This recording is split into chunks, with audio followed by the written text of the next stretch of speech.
नमस्कार, स्वागत आहे आपले डेली क्विज मराठी या आपल्या यूट्यूब चॅनलवर। आज आपण बघणार आहोत मौर्य साम्राज्याचा इतिहास यातील 20 महत्त्वाचे प्रश्न। तुम्हाला किती उत्तरे बरोबर येतात ते कमेंटमध्ये नक्की सांगा। चला तर सुरुवात करूया।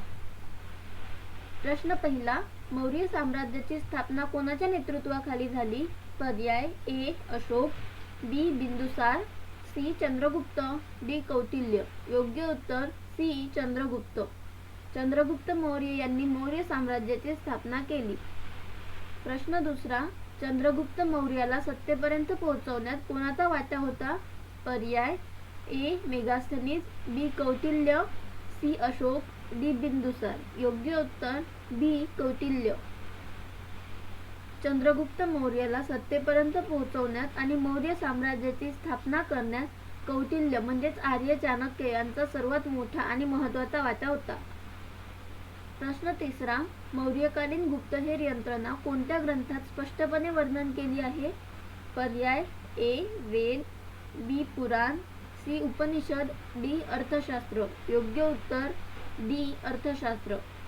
मौर्यकालीन गुप्तहेर यंत्रणेचे स्पष्ट वर्णन आचार्य चाणक्य म्हणजेच कौटिल्य यांनी लिहिलेल्या अर्थशास्त्र या ग्रंथात आढळते।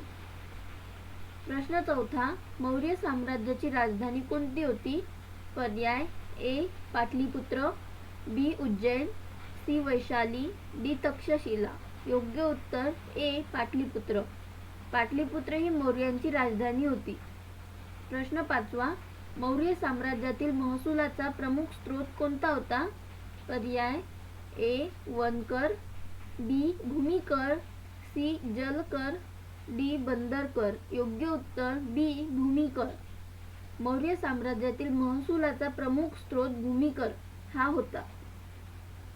प्रश्न सहावा, मौर्यकालीन शासनात जनकल्याणाची कल्पना विशेषतः कोणाच्या कारकिर्दीत दिसते?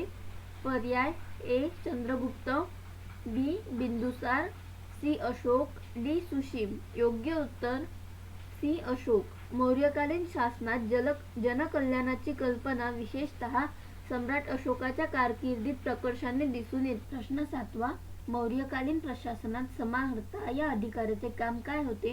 पर्याय ए सैन्य प्रमुख, बी न्यायदान, सी गुप्तहेर प्रमुख, डी कर संकलन। योग्य उत्तर डी कर संकलन। समाहर्ता कर गोळा करण्याचे काम करत असे। प्रश्न आठवा, कलिंग युद्ध कोणाच्या काळात झाले? पर्याय ए चंद्रगुप्त, बी बिंदुसार, सी अशोक, डी समुद्रगुप्त। योग्य उत्तर सी अशोक। कलिंग युद्ध सम्राट अशोकाच्या काळात झाले। प्रश्न नववा, अशोकाच्या शिलालेखांमध्ये कोणती भाषा वापरली गेली? पर्याय ए संस्कृत, बी प्राकृत, सी हिंदी, डी तमिळ। योग्य उत्तर बी प्राकृत। अशोकाच्या शिलालेखांमध्ये प्रामुख्याने प्राकृत भाषा वापरली गेली होती। प्रश्न दहावा, मौर्यकालीन प्रशासनात अमात्य म्हणजे काय? पर्याय ए सैनिक, बी व्यापारी, सी शेतकरी, डी मंत्री। योग्य उत्तर डी मंत्री। मौर्यकालीन प्रशासनात अमात्य म्हणजे उच्च दर्जाचे प्रशासकीय अधिकारी, मंत्री किंवा राजाचे सल्लागार होत। प्रश्न अकरावा, मौर्य काळात राजूक अधिकारी कोणत्या कार्यासाठी होते? पर्याय ए न्यायदान, बी कर गोळा करणे, सी सैन्य, डी व्यापार। योग्य उत्तर ए न्यायदान।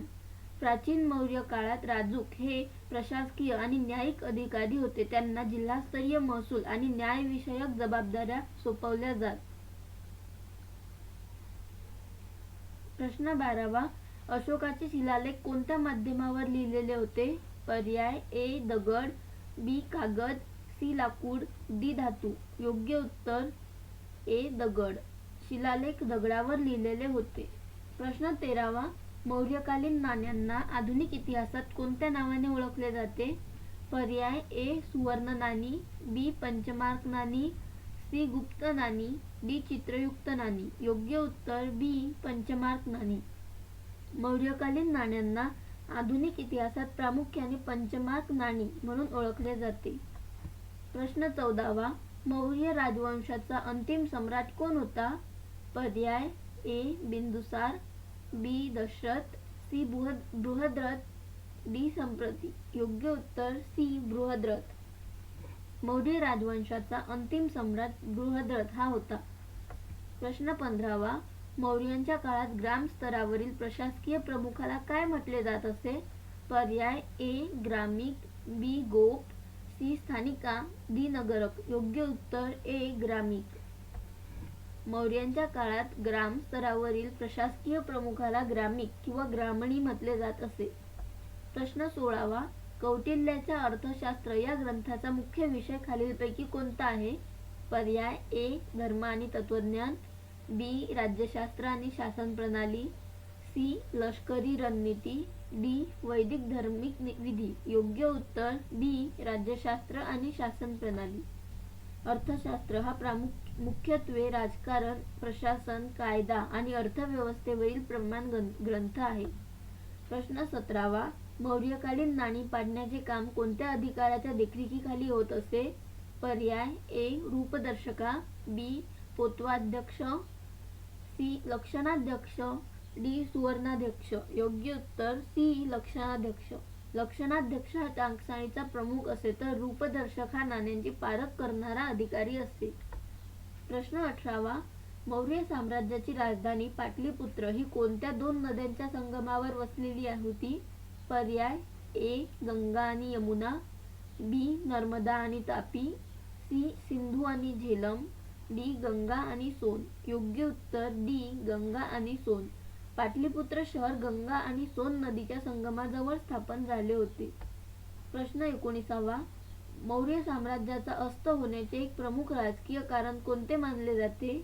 पर्याय ए बाह्य शत्रूंचे आक्रमण, बी कमकुवत उत्तराधिकारी, सी आर्थिक सुबत्ता संपणे, डी प्रचंड दुष्काळ. योग्य उत्तर बी कमकुवत उत्तराधिकारी. अशोकानंतर केंद्रीय सत्ता कमकुवत झाली आणि त्यांचे उत्तराधिकारी विशाल साम्राज्य नियंत्रणात ठेवण्यास असमर्थ ठरले. प्रश्न 20वा. मौर्यकालीन स्थापत्य कलेचे सर्वात महत्त्वाचे वैशिष्ट्य खालीलपैकी कोणते मानले जाते? पर्याय ए भव्य दगडी मंदिरे, बी संगमरवराचा अथांग वापर, सी एकसंध पाषाण स्तंभ, डी उंच शिखरे. योग्य उत्तर सी एकसंध पाषाण स्तंभ. एकाच दगडापासून बनलेले उंच स्तंभ आणि त्यांच्यावरील चकचकीत पॉलिश ही मौर्य कलेची प्रमुख ओळख आहे. आपला व्हिडिओ आवडला असेल तर लाईक करा, शेअर करा, कॉमेंट करा, सबस्क्राईब करायला विसरू नका. धन्यवाद.